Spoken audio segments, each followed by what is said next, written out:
morning, everyone. Welcome to Truth Nation. My name's Bill Bodner. Right there across from me, the chief, Mark Garrett. Mark, what's happening today? How are you? I'm freezing for some reason. I'm cold. I'm cold in my studio here, but I guess it's better than sweating like a pig. Hey, if you're in northern Maine, that's what oh, wait a minute. You're not in northern Maine. Yeah. I've never heard someone, well, I guess, hey, it's wintertime. We can be cold in Florida. We can be cold in California. We can be cold Mhm. everywhere.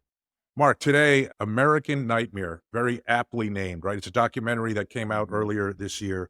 True story. If you live in California, as we start to, if you lived in California for, say, the past, I don't know, 8 years, 9 years, once we start to unpack this story, you'll say, oh, yeah, I remember that.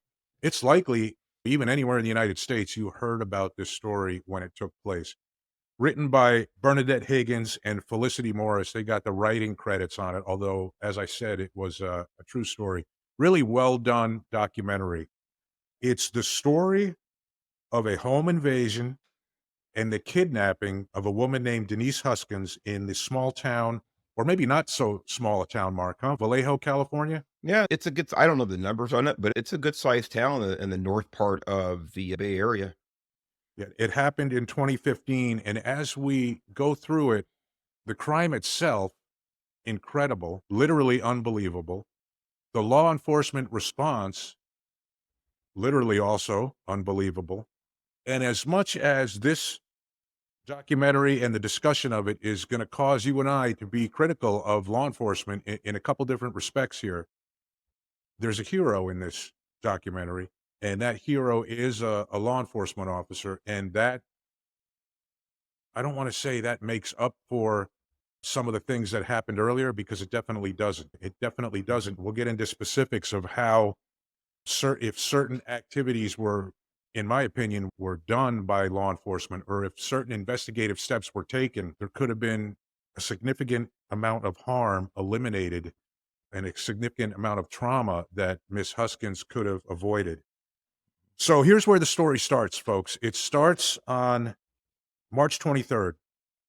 It's 1:53 in the afternoon, and a young man named Aaron Quinn makes a 911 call. He says, and it was interesting because it was just the tone of his voice, and this is a recurring theme in this incident because of a sedative that was used, but his tone of voice is very monotone. It's a very matter of fact 911 call. Most of the time, Mark, I'm sure you've heard 911 calls, and when it's what was a very traumatic event like this, the person's very excited, they're screaming, there's yelling. This was nothing like that.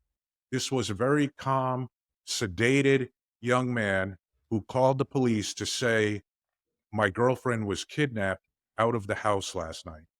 And police come and respond to the house, and there's body camera video of them clearing the house and encountering him. And the statement he initially gives, Mark, when you heard the initial statement, when you heard his description of events, now these are, what would you say they were? Late 20s, early 30s, They were two late. victims? Yeah, they were late. I know she was, I think, 29 years old. Denise Huskins was 29 years old. I'm not sure about Aaron's age, but in that area. Mhm. So when you heard the 911 call, and obviously you and I both know how the story ended up, but when you heard the 911 call and then you saw just the initial interaction with the uniform officers who came to the house once they talked to him, what were your first thoughts? Like, what was the first thing that hit you about his description of what happened? Well, the first thing that hit me, Bill, was that yeah, I tried to put myself in his situation as he told the story. I'm thinking, I wouldn't be that calm. Mhm. I wouldn't be that calm. That was my first impression is something doesn't make sense here. And being in law enforcement for all those years and being around traumatic situations, I've seen people react in these high stress situations. I've been in them myself and I've reacted certain ways and try have to stay professional, remain professional. And so that was my first impression that his the way he reported the story didn't really add up to what at least I was used to as a cop and just as a grown man as far as emotion and mannerisms. So did that cause a little bit of suspicion on your part? looking at 100%. it just straight, yeah, from a cop perspective or from a detective perspective, when I think anytime you encounter someone and the way they're communicating is not what your brain is telling you, or it's not what you normally see, or it's not the standard that you've become accustomed to. Anytime there's something outside that standard, I think a little light goes off and says something's not right here. So let me give a general description of what he said happened that night. And this is, again, this is the next afternoon. And by the way, on the 911 call, he was asked, the call was at 1:53, and the kidnapping took place at very early morning hours. I don't know, somewhere between 3 a.m. and 5 a.m., I think, Mark. Yeah, it was I Um, wanna say it was close to 12 hours or 14 right. hours after the incident. Yeah. So that was the 911 operator had the same response that you had, like, "This doesn't sound right," and said, "When did," no, basically, "When did this happen, and why did you wait so long to call?" And Mhm. he said, "I was tied up." And she said, "Well, when did you get untied?" And he's like, "Just right now." So it was just really a strange thing, but here's what he said happened, and Mark, if I miss anything, please jump in and add it in there because I think it's important to set the stage about the scene that this young man describes, right? Mhm. Asleep in his bed with his girlfriend, early morning hours, 3 men storm into the bedroom, and they're using, like, a strobe type flashlight, a blinking or a flashing flashlight, which that's very disorienting, right? There's even that's used in a lot of tactical situations by law enforcement to disorient someone. So they're using this, according to him, this strobe type flashlight. They see lasers, laser sights, I guess the thought would be, a couple laser sights running back and forth around the room like there's weapons with lasers on them. The instruction is given to his, well, he's told to lie face down on the bed. His girlfriend is told to zip tie him, which I guess she does. She zip ties him face down, and they put these headphones on him and swim goggles that are, I guess, blacked out. And as far as he knows, then he's made to drink a sedative. They're telling him they're gonna give him a sedative. They even take his blood pressure, which I thought was a little unusual. They put a blood pressure cuff on him, they take his blood pressure, and then his girlfriend is taken from the scene, and I guess he's brought into the living room at that point, and there's almost like a they put with red tape, they put a big square on the floor, and they tell him they put a camera up in the corner. I don't know if it was even a real camera, Mark. Yeah, I They don't never think that it really was. discussed whether it was or wasn't, but they put a camera up in the corner of the room and said, "Stay within this red square on the floor, or we're gonna kill her," and they leave with her. And he passes out from the sedative, or he's whatever, and wakes up later and calls the police. I mean, is that pretty much what you took? Did I miss any important parts of that, Mark, about the initial interaction or what he says happened in his house? Yeah, I mean, that pretty much sums it up. A little finer point to it is that from what I remember, from what I read, I got plenty of paper here I can refer to, but he did get himself untied sometime well before he called 911, but he was concerned that camera was real and that if he called 911, if he left the square that they were going to kill his girlfriend at some point, he just made the decision that he just has to roll the dice and call 911. So that's the only fine edge I would put on there, that he did wait some time before he could have called because he thought that it might end up getting his girlfriend killed if he did. You bring up a good point. So what happened was two things then that I forgot. First is, at some point during this kidnapping, this abduction, the individual said, "Hey, we messed up. This isn't Andrea. Andrea's the one we wanted to kidnap." Denise Huskins is the actual woman that was kidnapped. Apparently, the intended victim was Andrea. We don't know her last name. She was the ex-girlfriend of Aaron Quinn, ex-fiance, as a matter of fact. That's an interesting fact. So they came and got the wrong victim. Then, as to why you're right, he did, when he woke up, came to, got untied, he said that he received an email from them and they wanted $13,000 in ransom money. And he checked with his bank and all he had available was 3,500, and he answered them and said all he had was 3,500, or all he could pay was 3,500.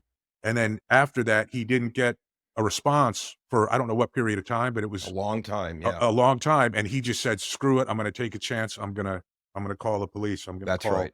911." Yeah, I think the total bill was, I think it was 15,000, and they'd asked for $7,500 for the first half of it. Mhm. Maybe it was 13,000, but that's pretty close. By the way, as we'll find out later on, Andrea, the ex-fiancée, she was a very busy lady. Right.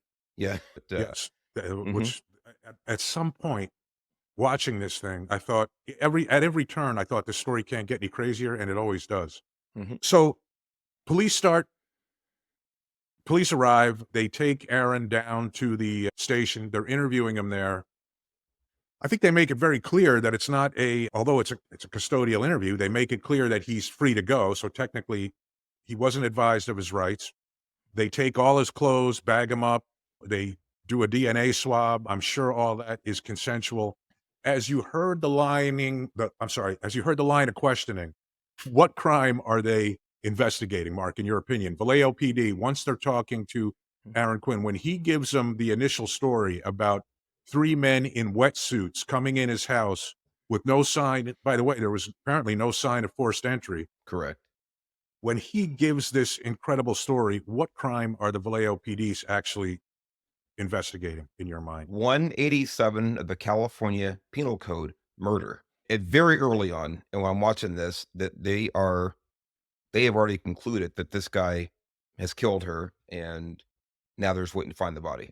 At least from what was shown in the documentary, did it look like here's the issue, and I think anybody that's might as well put this out on the table early. Anybody that's in law enforcement or in law enforcement in a detective role or some type of investigatory role, even accident investigation, Mark, it's fine to have theory of the crime, a theory about what happened. But when you are a law enforcement officer, Mark, is it your job to prove your theory right, or is it your job to solve the crime and correctly determine what happened? Well, it's the latter, obviously. You're supposed to be an investigator is supposed to follow the facts. The conclusion doesn't follow your assumption. You have to follow the facts. And let me, I thought about this, and I'm so glad that you said even in traffic accident investigation. Mhm. I just want to give the audience just a really clear example of what you're talking about. And this is a very low level incident. I remember this is 25 years ago. I get a call of a hit and run. It's a lady in a small vehicle. Her husband or boyfriend happens to be an attorney. And she says that she was struck by a big rig, and the big rig kept going, and she pulled over. She called, and there's just very little damage on her car. It was a very minor act, almost a paint transfer, but technically it was a traffic accident. There was damage. And she had gotten the license plate of this truck, this big rig. And there was such little damage on there. I thought this could have come from any place, and she could have claimed that this guy hit her, Mhm. right? Which way? It's not terribly uncommon that people are looking for somebody else to pay for their damage. I followed up, get a hold of the trucking company. Hey, do you have a truck? Well, we did have a truck out there. What do you know? Hey, we did have a truck out there about that time, that location. I drive about 50 miles to go examine the truck. And what I find is it's a big rig. This is the tractor part of it. It's 3-axle, 20,000 pound tractor. And what I find is it has these very robust plastic fenders in front of the wheels, about where this lady said that she got sideswiped. But what lacked was any physical evidence on the big rig. There was no damage whatsoever. And this was just about 2 days after. The point is this: I didn't have any reason to disbelieve what this lady was saying was true. And I talked to her husband, who was the lawyer, things like this. And hey, listen, Officer Garrett, we know this happened and blah, blah, blah. My wife wouldn't lie. And I said, I'm not saying she did. But when I couldn't substantiate that this vehicle, and the driver I talked to goes, yeah, I was driving. I don't remember hitting anybody, which is totally plausible because this thing weighs 20,000 pounds. Her car weighs 4,000 pounds at best. Right. And there could have been a slight brush, changing lanes, and the driver of the truck would never have known it. I actually believed the woman driving the car, But in order to substantiate this collision had occurred, especially with this vehicle, I needed physical evidence that would hold up in court, even in a civil case, and I didn't have it. And I was forced to go ahead and put down that it's undetermined who hit the person's car. And I put in my entire report, my investigation and whatever, and that was the end of it. I give that 3-minute explanation about you have to follow the facts, even sometimes if your inclination is at odds with the facts. Right. In the early stage of this case, they are not really, as much as they say they're investigating it as a missing persons case. I think they had a press conference and they said that really wasn't what they were doing. They had, well, I guess technically it could be, but really they thought she was killed. They had cadaver dogs in the area. They were checking fields for a body. They flat out accused Aaron Quinn. They said, "I know what actually happened. What actually happened is you had an argument." And here, let's not forget that in Aaron Quinn's statement to the police, he was incredibly forthcoming. I mean, he told them everything he could about his relationship, like any little issue they were having or any problem they were having. And their theory became that she was breaking up with him and he didn't want her to be with anyone else and that he killed her. And that's what they were operating on. Now, again, a lot of times in a documentary like this, you have to be a little cautious because you don't know. They're only documenting certain things, right? So Mhm. when he told them about this email he got, we don't know if they ever did any follow-up on the sender of the email. I have to almost think that they didn't, Mark, because that would have really blown the case open, you Well, know? not only would it have blown the case open had they been able to do the forensics and find out where it came from, but to the contrary, if they found out that it came from Aaron, that would have sealed the deal that he was lying. Great point. Great point. It goes to back to what I started talking about a minute ago. As an investigator, you're paid to find the truth, not to prove yourself right when you have a theory. A couple things that the terms that were used in this documentary and that I've heard and seen firsthand, I've experienced it, tunnel vision Mhm. and confirmation bias. You have a theory as a crime, as an investigator, and you become so attached to that theory. That's really what you're trying to prove. You spend more time trying to prove your theory is correct than actually trying to solve the crime. And to me, it was very apparent that at least with Vallejo PD, that's what happened in the initial stage. And then at some point, there was a transfer where it kept happening, but for different reasons. That's probably what I just said there doesn't probably make a lot of sense, but we'll talk about phase two. What finally, so he's in this custodial interview or he's at the police station being interviewed, and the FBI comes in to administer a polygraph test. I'm going to give you my thoughts on polygraph tests. Never take one.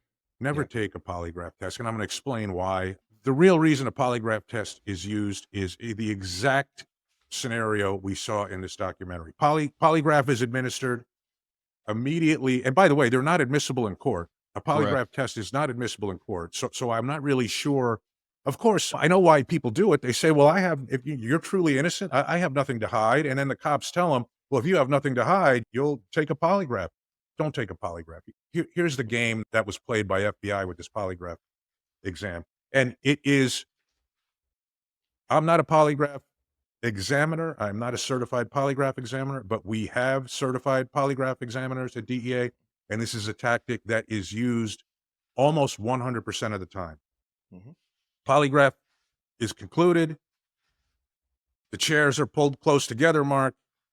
The examiner sits down in front of the person, looks them in the eye, and says, "You failed this test miserably. You're obviously lying.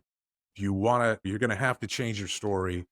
Uh, you're betraying your family. All these people are coming out to support you, and you're lying, et cetera, et cetera." Right. And thankfully for Mr. Quinn, he realizes like, man, these people think I did it. I'm cooperating with them because I want them to find my girlfriend who was kidnapped out of my house in the middle of the night, and they're not doing a damn thing to look at her. They're spending time trying to prove that I killed her and I had nothing to do with it. So what does he say? I think I need a lawyer. And that Yes. was probably leave it to the by the way, I'm sure the Vallejo PD was real thrilled with the FBI guy. They had a witness that they've been talking to for I don't know how many hours, several hours, and all of a sudden he's with them for a half hour and the person asks And for a yeah, that's it. The end of the interview, right? So, and people have to uh, understand, if you're I'm sorry, Bill, but if you're not in law yeah, no. enforcement, if you're not a lawyer, defense lawyers, best prosecutor, once someone utters that word, it doesn't have to be this formal statement. They just say, "I don't wanna talk anymore," or "I think I need a lawyer. I think I need a lawyer." That is bulletproof. You are not able, at least legally, to ask any more questions at that point without representation, without a lawyer. And to go back on that polygraph, Bill, I agree with you. Don't take one. Again, Mhm. Bill and I come from law enforcement. We're out looking for the bad guy, but especially if you're innocent. But the truth is, there's some times where the polygraph is going to, or Highway Patrol uses what's called a voice trust analyzer, especially for applicants. But the truth is, there are times when the polygraph really indicates that you are being dishonest, or there are changes in your physiological activity which indicate dishonesty. There's no doubt about it. But in this particular instance, it was shown later on this polygraph test was inconclusive. Right. It the FBI agent was totally bluffing Aaron, totally bluffing him, trying to get a confession. Which is and that's the point I was making earlier, where Right. that's a very common tactic, and the goal of the polygraph is, yeah, well, they wanna like you said, they wanna determine if there's gonna be indicators of lying, but it's also to get you to at the conclusion of the test, it's also to get you to come out and be more forthcoming about things that you have not disclosed. In other words, where we would see it all the time is on drug use. Let's say there was a question asked about drug use, the person said, "I never used cocaine." And there was no sign of deception, right? No sign of deception. But the person administering the test is still going to say, well, I think you were lying about this, just to try to get them to come forth with some other behavior that they hadn't yet disclosed. And that's a big part of really what that test is about. So really that they had they had a witness in a kidnapping case because of how they handled it. And I wanna make that clear. Like, I understand the need to investigate all angles of a case, and obviously, the evidence at that time, I won't say it I'll say it didn't make a lot of sense, or let's say the story was incredulous. Let's just say that. It was a crazy story. That doesn't mean it's not true. And by them being so tunneled on what they think happened, they basically alienated this witness who was a witness to a kidnapping, who was 100% cooperative. They alienated him and made him pull back to the point where he was no longer speaking with them.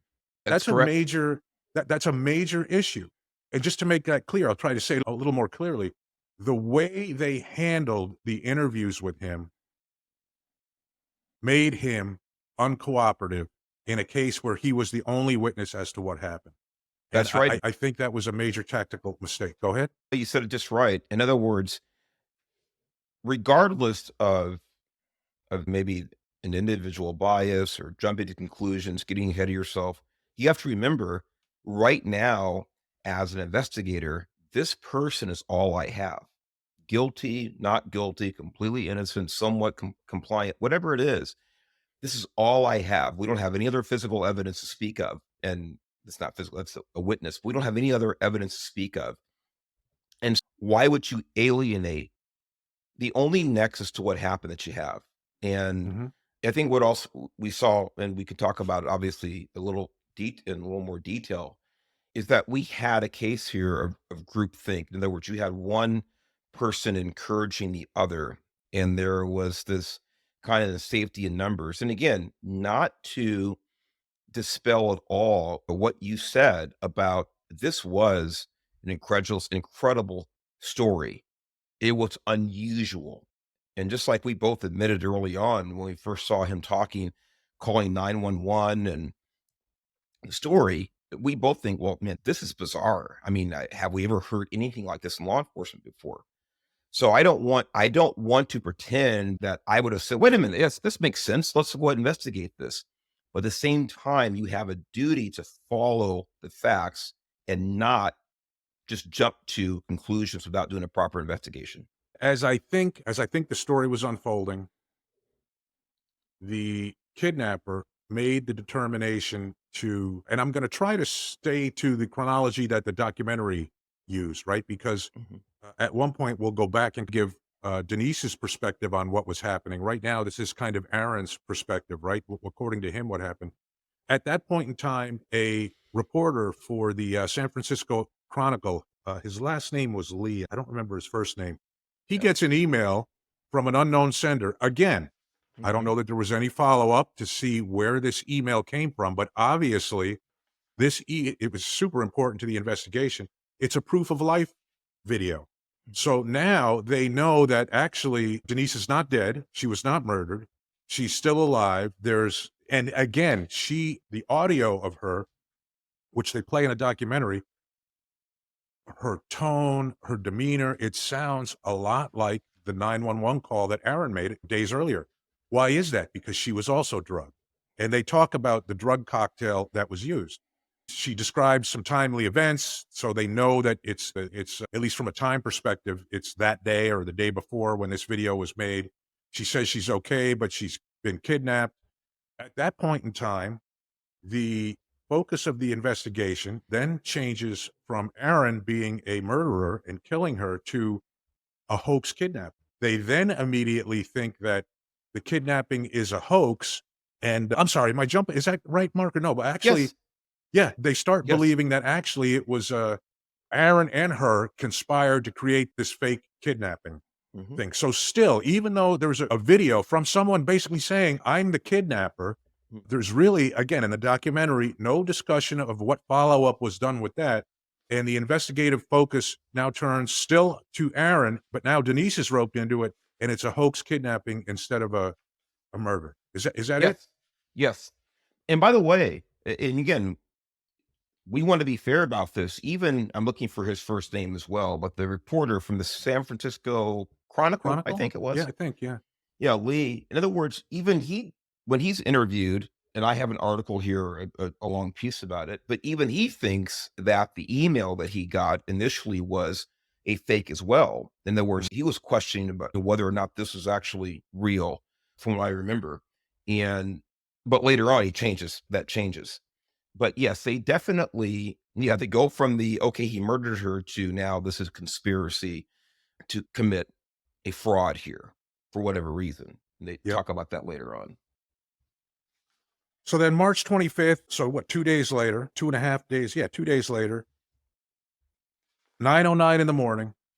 Where does Denise show up? She shows up on a security camera walking calmly down the street in Huntington Beach, California, to her parents' house. Mhm. And if I remember correctly, Mark, the father makes a 911 call, which I think CHP handled because Yeah, probably it was made from a cell phone. I'm guessing. Is that right. why likely it went to Correct. CHP? Makes a Mhm. 911 call to CHP and says, "Hey, I just got a call from my daughter. She's at our house or she's going to our house." I guess she called from a neighbor's phone or something. Yeah, she called from the neighbor's apartment, if I remember correctly. Yeah. Okay. And Huntington Beach respond and take a statement from her and interview her. So just when you think the story It, can't get any crazier, there she is, dropped off, walking down the street 400 miles away 2 days later. What do you think of the video of her walking down the street? I thought, "Man, that's crazy." And even just the just how she just looked so, I don't know, like, disconnected, or I don't know what the word is. She yeah, just no, looked really out of it. she did look out of it. And by the way, I had forgotten. At the time, I lived 45 minutes from Huntington Beach, and I had forgotten about the story until I watched the documentary. Oh, yeah, I remember this. Of Mhm. course, when I first saw the video of her on the news, I was like everybody else, because at that point, really all I knew was about her coming home, saying she had been kidnapped. And of course, I knew that this originated in Northern California. But at that point, again, I'm not the investigator. I don't have any facts at my fingertips. I'm thinking, man, this is a scam. Mhm. Obviously, there's no way. I mean, how often does a kidnap victim ever get released? I mean, unless it's strictly for ransom, and that's pretty rare where that actually goes down smoothly. So I'm assuming the same thing, not only because she had been released, but like you said, Bill, but because of her demeanor. She was so calm, almost like you said, detached, almost unaware of her surroundings. but certainly not of the demeanor one would expect a kidnapping victim to exhibit. In other words, maybe some exhilaration, Right. tears, hugging the Running, first that person. exactly, you hit the nail on the head. Yes.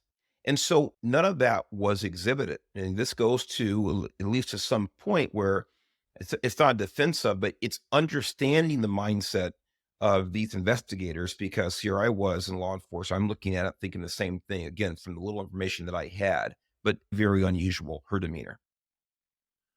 So that about 12 hours after she was released. Now this is the part that I really, especially you with your, I know you have a PIO background with the Highway Patrol. That was one Yeah. of your duties at one point.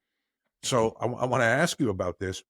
About 12 hours after she was released, I think, and correct me if I'm wrong, Vallejo PD held a press conference and they said they couldn't substantiate any of Aaron Quinn's statements about the abduction or anything.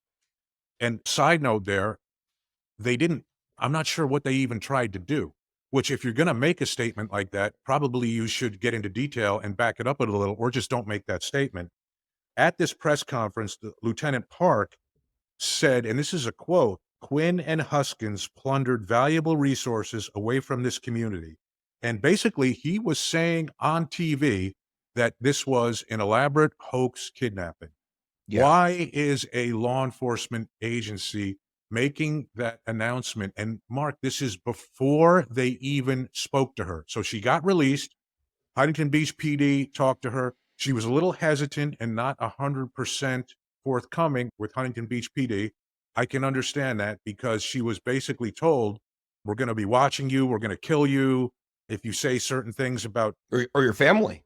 or your List your family. family. So she had just been released when they talked to her. She was a little probably hesitant to come to tell the whole story in detail right at that moment. How does Vallejo PD hold a press conference without ever talking to her and say that the whole thing is a hoax, Mark?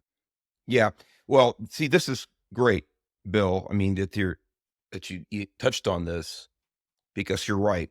I spent a lot of years as a PIO for the Highway Patrol, and I had to talk about many investigations that were going on. But this one here, this is such a breach of protocol from a public information point of view for a number of reasons. Number one,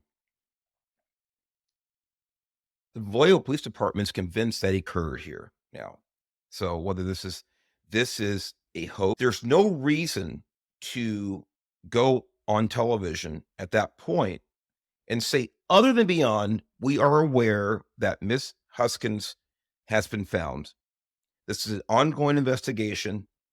We need to get our facts in line, and we will go to where the facts lead us. That would have been totally appropriate.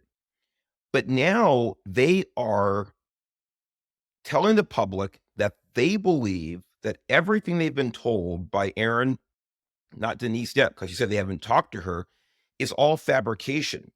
So what they've done is they've pigeonholed themselves into a position without completing investigation. Like you said, without ever talking to one of the people whom you believe is a suspect, you're going to say, now we know that she engaged in this hoax, that she's committed a criminal offense.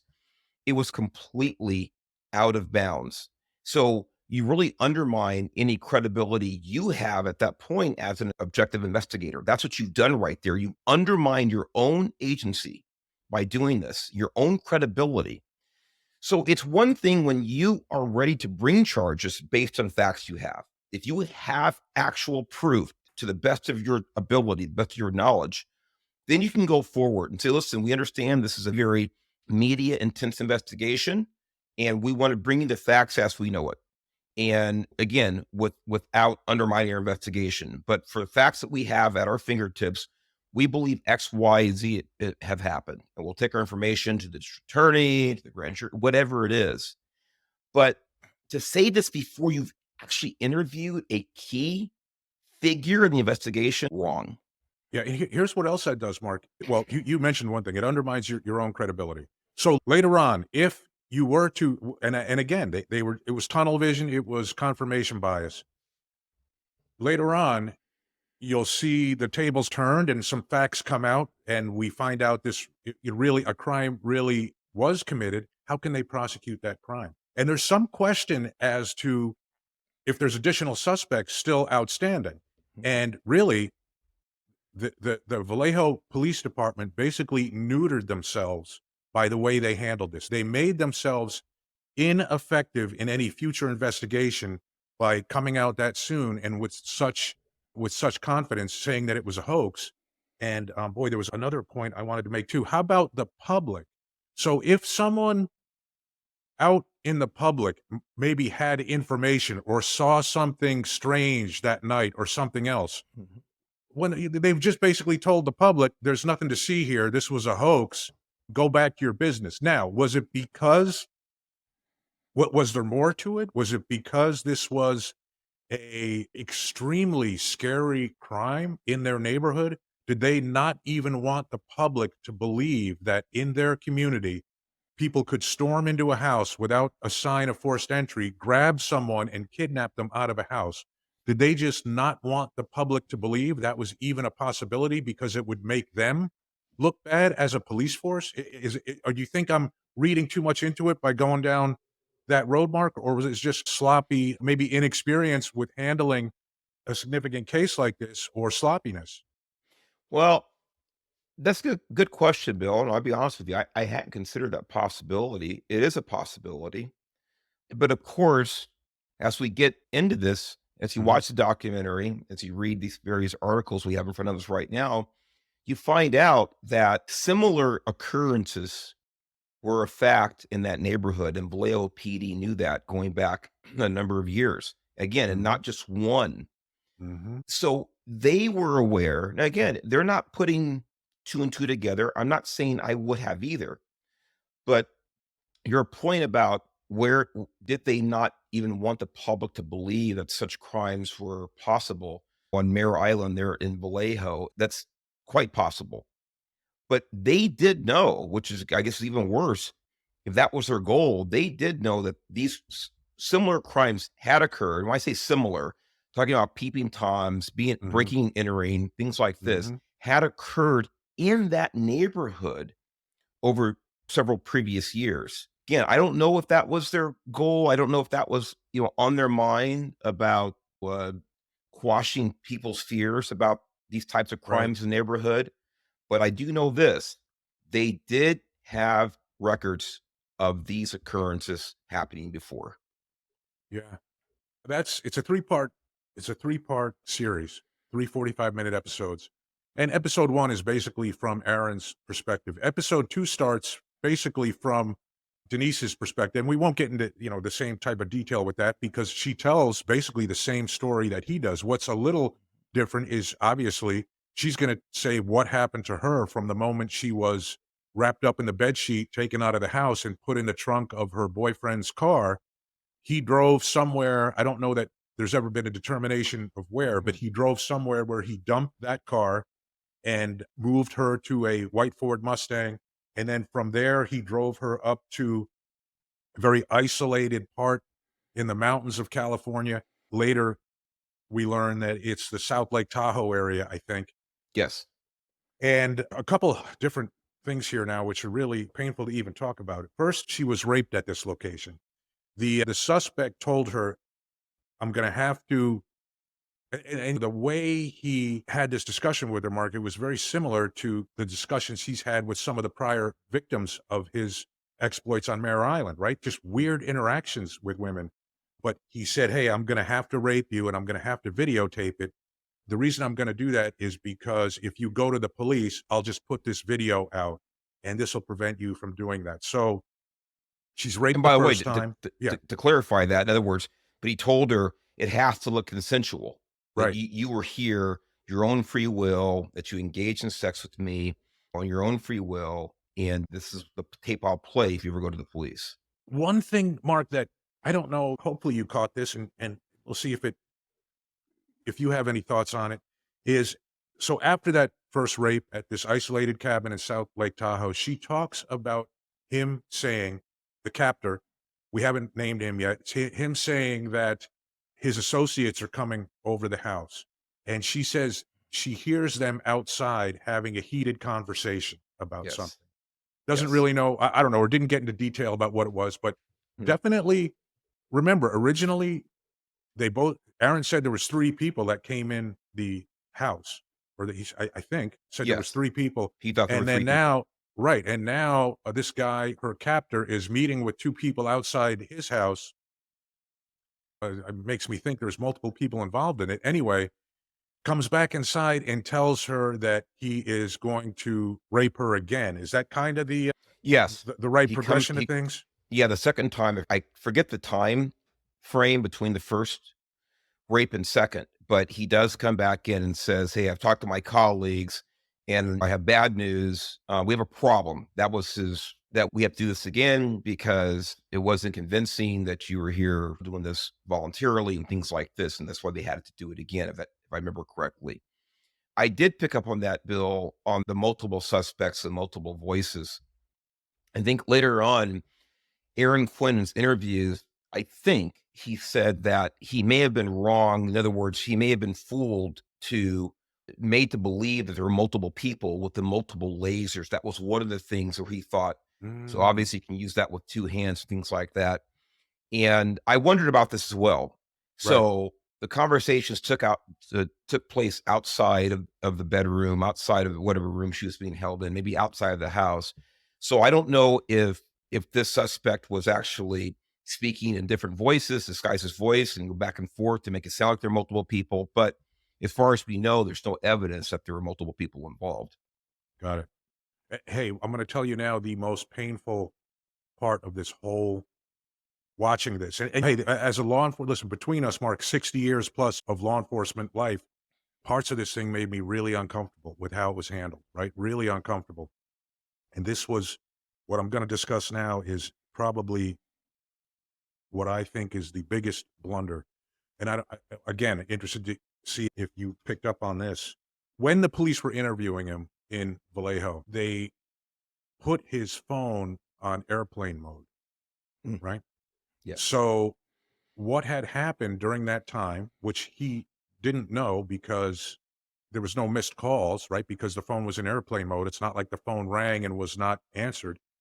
The kidnapper called his phone twice. And because it was in airplane mode, the police took it from him, put it in airplane mode. Because that happened, that bit of evidence was missed. Now, Yeah. if he was allowed to have the phone there, if he was allowed to answer the phone, if he said, "Hey, I don't know who this is, let me answer this." Within minutes, they could have identified the location where he was calling from, and the second rape of Denise Huskins would have been prevented. With It is a painful. very basic tool, and hey, I know from my law enforcement life, one thing we focus on a lot is telephones and exploitation of cell phones. Oh my goodness. That's the one thing that really made me just really disappointed in how this is handled when you realize that a very basic in a kidnapping case, you're gonna cut off, a means of communication that the kidnapper might use to contact someone. Like, that just makes Mhm. no sense. That Right. just makes no sense whatsoever. It's an excellent point. I'd forgotten about that, but it's an excellent point. But in other words, you have a tool right there. Mhm. Let the phone ring. Let it Yeah, go. And by the way, you said, "Hey, who's calling you?" In other yeah. words, this is just like investigation 101. So that was a huge miss on their part. I mean, the next thing is the kidnapper tells her it's time to go home, right? Tells her it's time to go home and puts the goggles on her. Or actually, he might have actually taped her eyes shut. I think he taped her eyes Yeah. shut and then put sunglasses on her, drugged her again, put her out in the car, and drove her down to Huntington Beach and dropped her off. By the way, for those of you who are not familiar, of course, you can Google it right now, but from South Lake Tahoe to Huntington Beach on a good day with like no traffic, it's probably a good 9-hour drive. And I thought about that every time. I assume I don't have any reason to believe that she wasn't in the trunk the entire time. Just that aspect of this torture by itself is mind boggling to me. Mhm. That's just an Yeah. ancillary note. He drops her off in Huntington Beach, and then that's where her side of the story kind of unites with his side of the story. They both obviously having experienced different parts of it. After the police in Vallejo hold a press conference saying that they plundered resources and that it's a hoax, then they interview her the Mhm. next day. And I just felt like that was super ironic. They're interviewing her the day after they held a press conference saying that she Accusing her. lied. And she told, from what I saw, Mark, she told exactly. I don't believe she had even spoken with Aaron yet, if I'm correct about that. Not that I'm And, aware of. and I think she told almost the exact same story about the abduction that he did. Yep. So when you saw the FBI then get involved in this, Mark, what did you think? Well, I mean, disappointed is the kind word that I can use. Look, we can go back to the initial involvement of the FBI in regards to the polygraph, Mhm. but then we have a couple more FBI agents too. I think two additional ones, if I remember correctly, that are involved and are interviewing Aaron now, if I remember correctly. But one of whom, you talk about, like you said, the story getting stranger and stranger, had a previous involvement. Now, if you guys remember at the beginning of this podcast, we talked about a woman named Andrea. Andrea and Denise is the woman who was kidnapped, who was with Aaron when she was kidnapped. Denise and Andrea were co-workers at a hospital, not only in the same hospital, but in the same unit. Andrea, like you said, Bill, is the former fiance of Aaron, and there was friction between Andrea and Denise, which is understandable in the same unit. Mhm. One of the FBI agents now in the investigation previously had a personal romantic relationship with Andrea. The idea that you would not automatically recuse yourself from the investigation because you actually have a personal involvement or had a personal involvement with a person who could provide maybe pertinent information to the investigation is absolutely mind-boggling to me. And people will say, Mhm. well, maybe his boss didn't know to take your boss shouldn't have to know. Right. As a trained investigator, you should have more common sense than that to put yourself in that situation. That can completely muddy the waters with any evidence that you might garner from this woman, Andrea, the coworker. So that by itself, it really just about angered me that someone would be that foolish during the course of an investigation not to remove themselves from the whole process because of that nexus to that potential witness. And worth noting, Andrea was interviewed by the police the first day. Yeah. She was actually taken to the Vallejo police station and interviewed by police the first day. So it's not like her involvement was not known. The police knew that she was the intended victim. They actually called her in to interview her and got into very specific detail about her relationship with both Aaron and Denise. And then for to find out that, at least according to the documentary, this FBI agent had a relationship with her and he was involved, and then he actually did an interview of Denise at the FBI. And by the way, Mark, and I don't know, this is always the case, and having worked for the federal government, I've seen it hundreds of times probably. As the Department of Justice is always quick to go after local departments about transparency. You're going to get a Mhm. consent decree if you don't do this, if you don't do. But meanwhile, in this case, guess what we saw in the documentary? We saw the videotaped interviews of Denise. We saw the videotaped interviews at Vallejo PD of Aaron. We saw the videotaped interviews of Andrea, the intended victim. All but the FBI did an interview of Denise at their office. Mhm. They have not released it. They Right. haven't released it. Apparently, according to the documentary, David, the FBI agent's name, David, I what have it was here it, somewhere. Mark? I I have it here have it somewhere. someplace. Yeah, Sesma, David Yeah, Sesma, there you go. apparently the Hmm. FBI agent, according to the documentary. Apparently, according to the documentary, he told her, "Hey, there's a lot of inconsistencies in your story." And again, this is I get it. This is like interview tactics. The reality is there was no inconsistencies with her story. The two lawyers, her lawyer, now she had to get a lawyer. Aaron had a lawyer. Those two lawyers talked, and it was the exact same story, it turns out they told. And I think that's pretty clear from watching the recorded interviews that are in this documentary. They told the same story, but again, the focus of the FBI, just like it was the focus of Vallejo PD, they had an idea in their mind what crime was committed, and it was basically the hoax crime. And you interview each of them separately to a Mhm. crime, whatever. You interview 4 witnesses, by the way, who all saw the same thing. You're gonna get 5 different versions of what happened from those 4 people.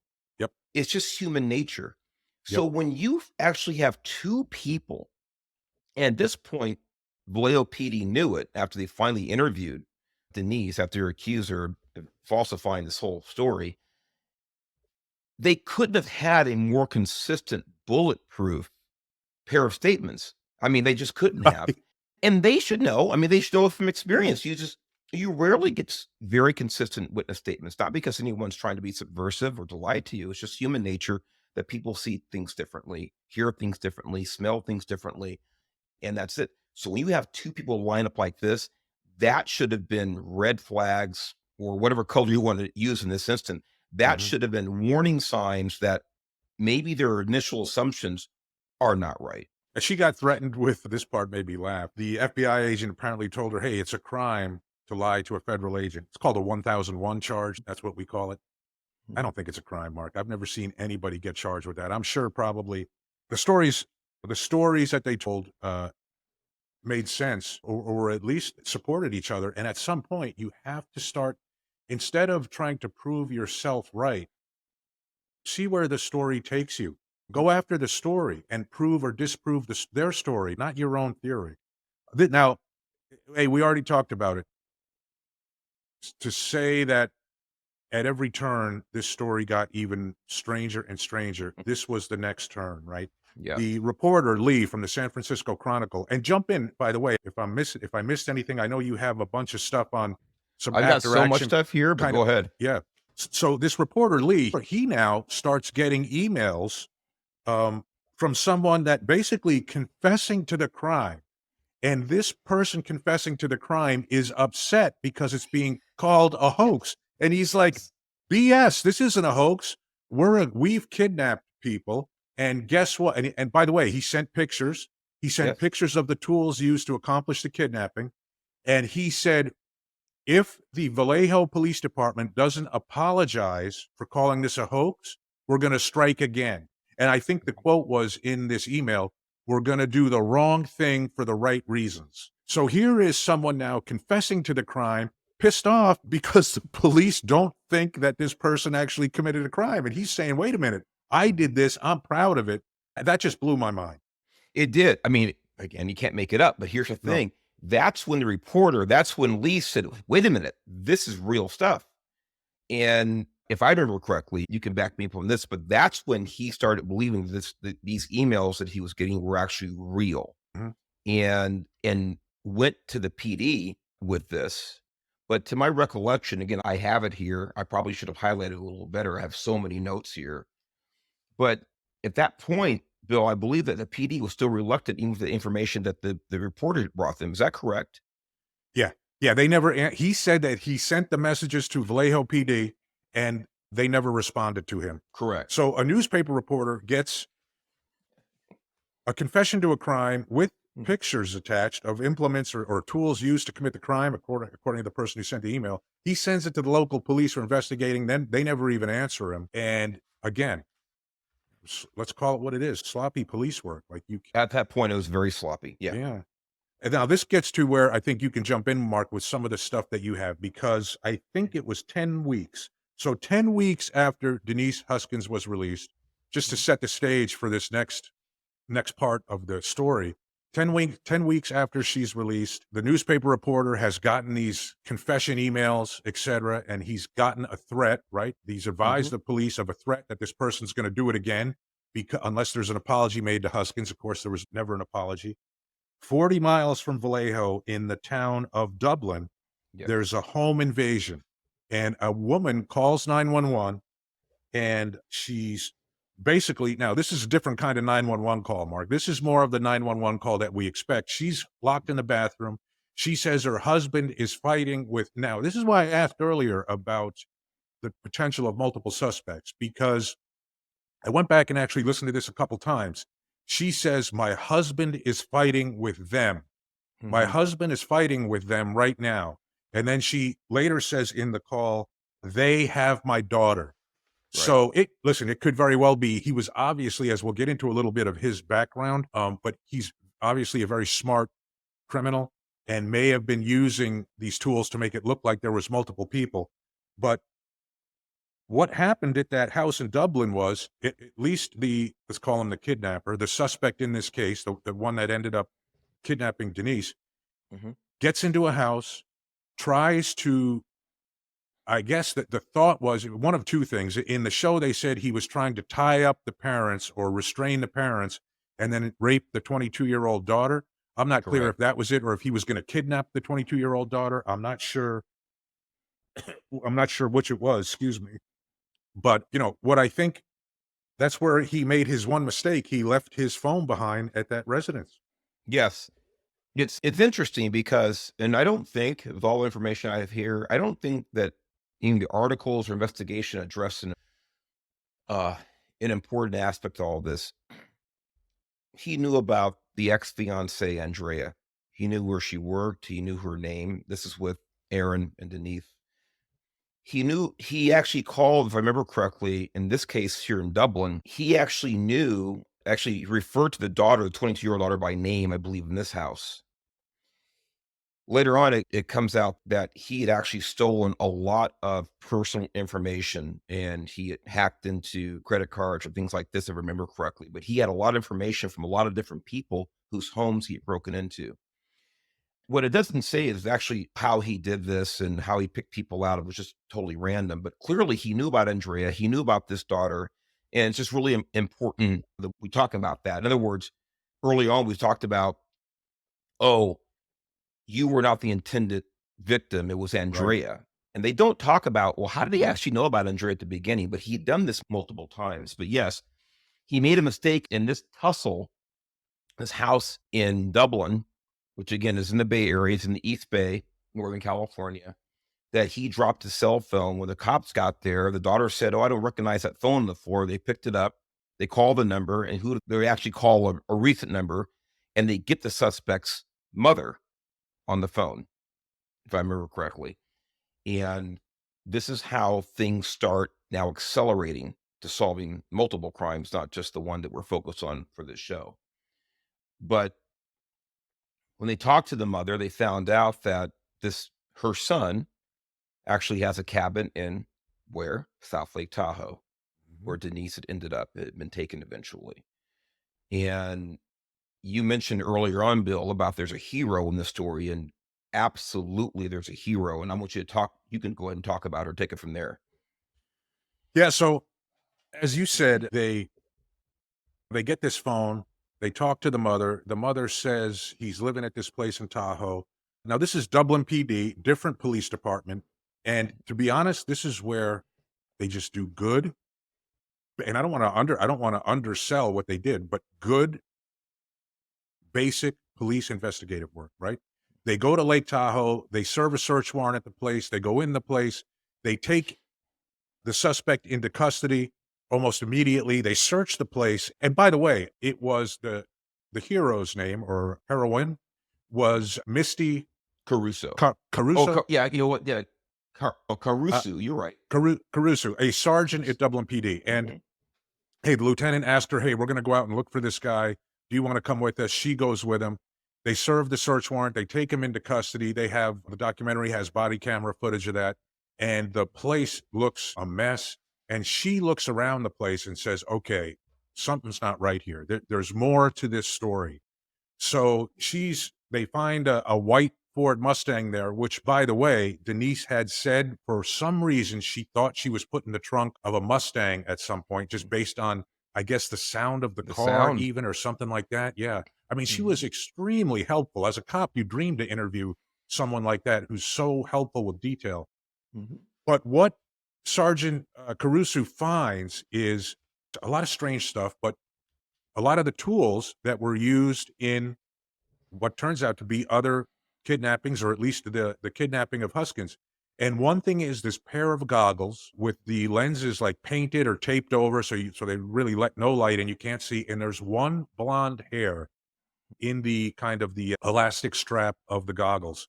And really, that becomes this sergeant's, I don't know, duty. Let's say in her mind, it's her Her duty mission. to her mission. There you go. It Yeah. becomes her mission to find the victim that left that blonde hair behind. All talk about no having nothing to go on. She has just a blonde hair, but she does, again, police work. She starts looking for similar crimes. She I don't know, Mark, first, she's the one that actually puts I think in so they the white Ford Mustang was a stolen car, by the way. That was Mark, CHP. The guy drove all the way to Huntington Beach and back and wasn't stopped in a stolen car, but that's a story for a different time, I guess.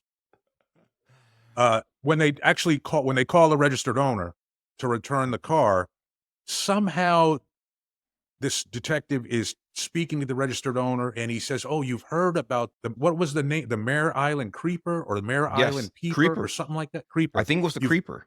yeah, you've heard of the Mare Island Creeper." And she says, "No." And he tells the whole story to Now her again, about Bill, I hate to interrupt. no, go.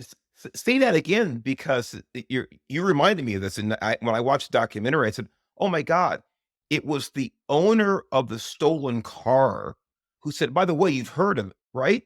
Yeah, By the way, this is in Vallejo. Mare Island is yeah, in Vallejo. So it was this Dublin detective returning stolen property to someone in Vallejo, and mhm, that citizen says, "Oh, mhm, there was this creeper here or peeper on the island and etcetera." Vallejo PD never made that connection. And mhm. right away she said, "Ooh, there's a connection to this and what happened." And also there was a couple other break-ins and attempted rapes. And when you hear the other stories, man, it's like this guy was a serial, I don't know, what would you call him? Obviously mental health issues, but I don't Yeah, know if a serial rapist, but you could see also, which I've heard is often the case in these things, like something else that Vallejo completely missed, Mark, is the gradual escalation in yes, of criminal behavior, right? mhm, First, the guy's peeping in windows. Then he's going into houses and peeping from inside. Then he's actually going in and, I don't know, attacking people, restraining people. Then he's actually committing rape. Then he's mhm, kidnapping people and taking them out. So there was this clear mhm. progression in escalation of criminal activity that was taking place, completely missed by Vallejo PD in their own community. And what I appreciated about the interview with this sergeant from Dublin is she didn't hide from that because we can't, right? Right. And she talked about calling Vallejo and then basically Getting not answering stonewalled. the phone. Am I right about that? Like Yeah, not get getting back to, and totally then stonewalled. and finally, when she got through to them, they basically said, "Hey, we're not investigating that case anymore. Call the FBI." Mhm.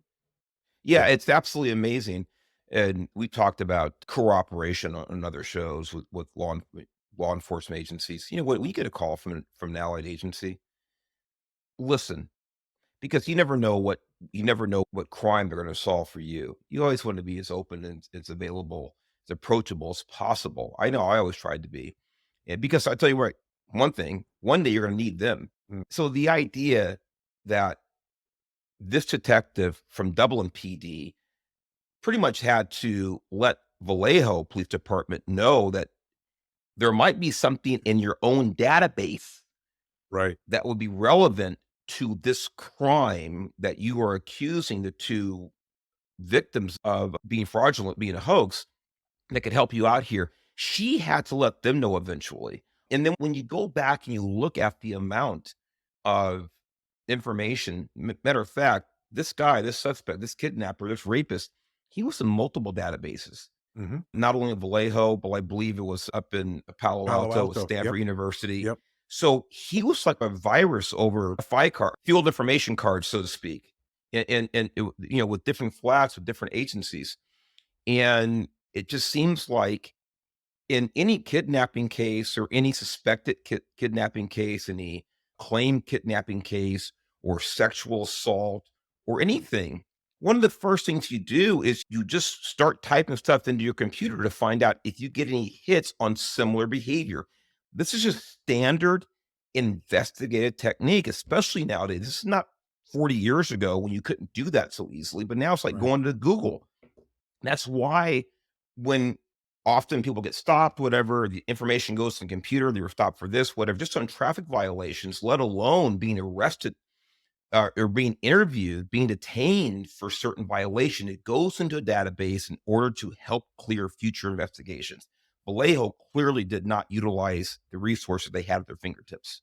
That's an excellent point, because the reality is she connected her case to all these other cases, but they could have connected all these other cases just amongst themselves. Not even, I guess what I'm saying, Mark, is take the kidnapping of Huskins out of it, right? Take the kidnapping of Huskins out of it and just look at the other creeper slash peeper cases and the sexual assaults. The information was there to connect those crimes with each other. How do I know that? Because the Dublin detective did it, That's and right. the Vallejo Police Department did not do it. There was definitely more that could have been done. It just wasn't done. So I guess where the story kind of ends up is she calls the FBI, which I thought was a classic. And the FBI's response is, "Hey, send us everything you got. We'll take a look at it." And thank God that she did not fall for that trick, because most likely the defendant never would have been charged with this, and the case wouldn't have been resolved. What happened was this is where leadership in the department gets involved. I applaud them for doing that. They set up a meeting with the FBI where they showed them the evidence. And guess what? It was actually toy guns he was using, or fake That's right. guns. One of them had a flashlight taped to it, a small flashlight taped to the side of it. And guess what? That instrument, or that toy gun, was the exact one that was in a picture that was sent to the San Francisco Chronicle reporter when he said, "Hey, I'm the one that did this kidnapping. There really was a kidnapping." So right there, obviously, you saw that the case was made. And I don't know if he ended up confessing or what happened, but he took a deal. He ended up, Mhm. I think, pleading guilty and was sentenced to 40 years. So that Yeah, kind of 40 years. wraps up 40 years. That kind of Mhm. wraps up the end of it pretty quick. But what else in that last section, Mark, and with all the other reporting that you saw on this story, as we wrap it up, like, what have we missed in other reporting about this story, about how incredible this story was and what these young people went through, who, by the way, did what everyone's told to do. Go to the police. They Mhm. did. Be truthful with the police. Be honest with the police. They did, almost to a fault. I mean, even when Denise got into detail about her sexual assault and how, she told the police officers that he told me that it had to look consensual. I mean, what a horrible thing for her to even have to relive and contemplate. And then Yes. to see in, like, the final FBI reporting or the criminal complaint, for them to put in there that there was no evidence of a sexual assault, Yeah.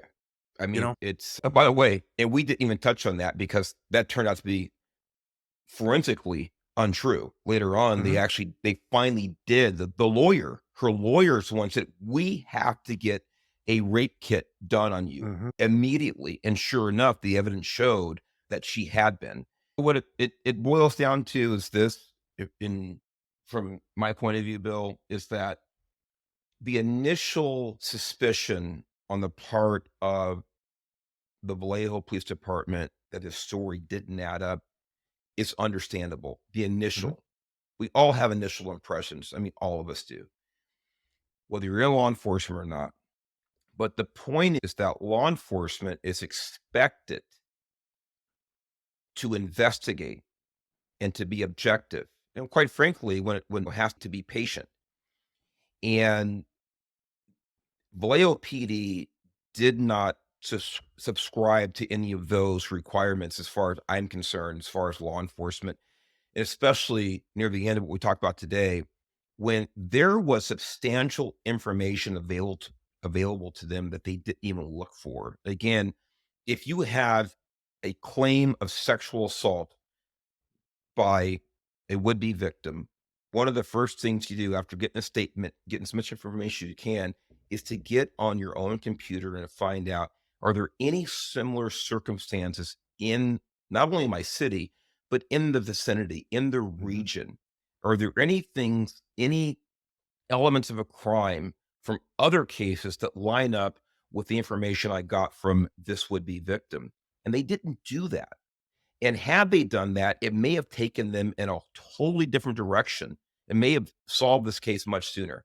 That's my take on it. Again, no one's perfect. I get that. I understand this is a crazy story at first glance, but sorry, that's why you're supposed to be a detective, investigator, and objective and do your job, and they didn't. Yeah, and I know, Mark, we have a lot of law enforcement officers that probably watch this show, listen to this show, and also your show, Your Leo Nation. And what's a little there was a lawsuit. Of course, Denise and Aaron filed a lawsuit. It settled out of court for $2.5 million. Mhm, Sounds to me like with my experience in mhm. civil suits, firsthand experience, that sounds a little light. Yeah, I'll just leave it at that. It sounds like for what way they went through, the case was probably worth a little more than that, but God bless them. They just wanted to be done with it and move on. There was accusations, at least in the now, just to talk about one quick thing with leadership, and then one quick thing with the lead detective there. There was accusations, at least in the documentary, that the chief of police made a derogatory statement about Denise, and basically, before one of the press conferences, said something to the effect of, "Hey, burn her." In other words, like, "We don't believe her story, burn her." Inappropriate, right? It's Totally inappropriate. inappropriate for the leadership of a department. And of course, now in his defense, he denied it at deposition. They showed a clip Mhm. from his deposition, and By the he way, I denied it. saw that clip. It didn't look like he was really believing in what he was saying in the deposition. No, I agree with you. Listen, somebody, whether it was the lieutenant who came up with that on his own or someone in leadership that told him, completely inappropriate to make that statement. It serves, you know what that statement is? Ego. That statement is Totally. ego. Poor Bill, you're gonna leadership say and it. ego. It Yeah. was totally unnecessary. It Yep. serves no purpose. It's Even if it was proven they made this up, it's not professional to say, "Burn them," because what you're saying is, "I don't care what the facts are, go ahead and nail them." right. It just there's no need, there's no benefit to the law enforcement agency or that department to do that. The lead detective, I think his name was Matt Mustard. He actually received the Officer of the Year award for 2015. I'm not really sure how that Yeah. worked. Mark, here's what I can see. I can see someone that's closed a lot of cases successfully, that's done a lot of complex cases, and you get caught up. If there's people watching and listening to this, no matter what line of work you're in, you have to stay humble. Don't Yes. get too caught up in yourself that you're the answers to everything, because sooner or later you're going to be wrong. And Mhm. when you are, it could, and if, and when that time comes, not if, when that time comes that you are wrong, if you handle it like this, you're going to cause a lot of harm to people. Recognize that you have to stay humble. Don't get tunnel vision, and confirmation bias is a real thing. One of the craziest stories I've ever heard in law enforcement, Mark. Did it work out in the end? Not really. Hey, the case was solved, but it ruined the reputation of a police department is in tatters, as it should be. And these two young people had their lives turned upside down. And even after the settlement, I'm sure they still deal with some of the stuff years later. So that's it, Mark. American Nightmare. It truly was. Thanks everybody for listening, and we'll see you next week.